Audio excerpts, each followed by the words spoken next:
accused of stabbing somebody during a bar fight on Christmas night.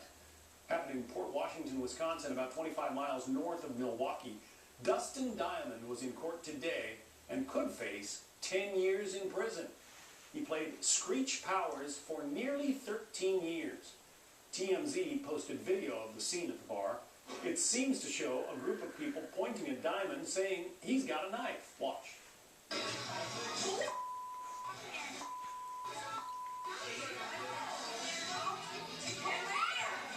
According to court documents, Diamond told police he pulled out a knife to protect his fiancée and the stabbing was an accident. Police say the victim was not seriously hurt but lost a significant amount of blood.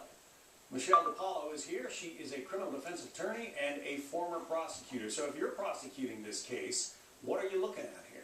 Well, I'm looking at the witnesses and the evidence in the case. At this point, all we know is that the defendant did have a knife on him. It was found in his car shortly from the scene.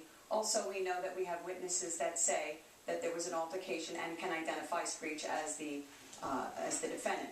At this point, it's all going to depend on who's going to come forward to say who started what and whether or not there'll be any evidence on that knife and what the level of injury is for the victim. Really what the level of injury the victim has will be the most important as to determine how serious the charges will be. Well, you seem to think that the indications so far are that the prosecution is not going for the kinds of charges they could invoke in a case like this. Charging a reckless endangerment in the second degree tells me that they don't believe that Skreetch's conduct was intentional. Clearly, intentional conduct is when somebody intends the result.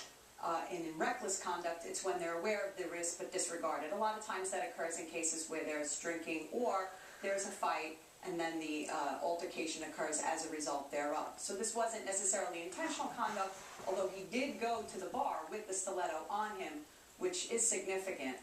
There was no real indication that he was the initial aggressor, which is why I believe that it wasn't a more serious charge. Is this the case where his fame might help him or might it work against him? Well, I think it can cut both ways. I mean, in this case, it was a little significant to me that the district attorney didn't charge an assault or a battery and that they chose an endangerment charge instead, because usually when you do have some type of injury, we don't know what level it is yet. There would initially be an assault or battery charge, so it tells me that they're stepping it back a bit.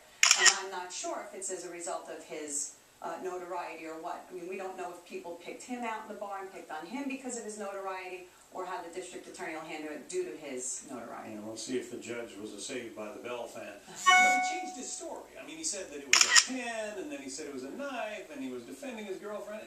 All of that sounds a little shaky if this is just a purely sort of accidental stabbing. That's going to be very problematic for him in the long run, because down the line, had he not said anything, his defense could have been, you know, listen, they attacked me, they attacked my girlfriend, I was defending myself. Going to the bar with the stiletto, using the stiletto, saying he used a pen, saying he didn't stab one, and he has a lot of inconsistent statements, and inconsistent statements are going to lend to, you know, cause problems for his defense. But as far as we know, I mean, there's no evidence that he has, you know, a record of major criminal convictions. If this is a first-time offense, he may get off with some kind of community service or probation. And maybe some type of program, depending on what the investigation determines. They're going to speak to the witnesses that were at the bar.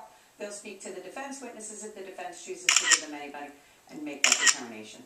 Mamas, don't let your children grow up to be child stars. That's the lesson here.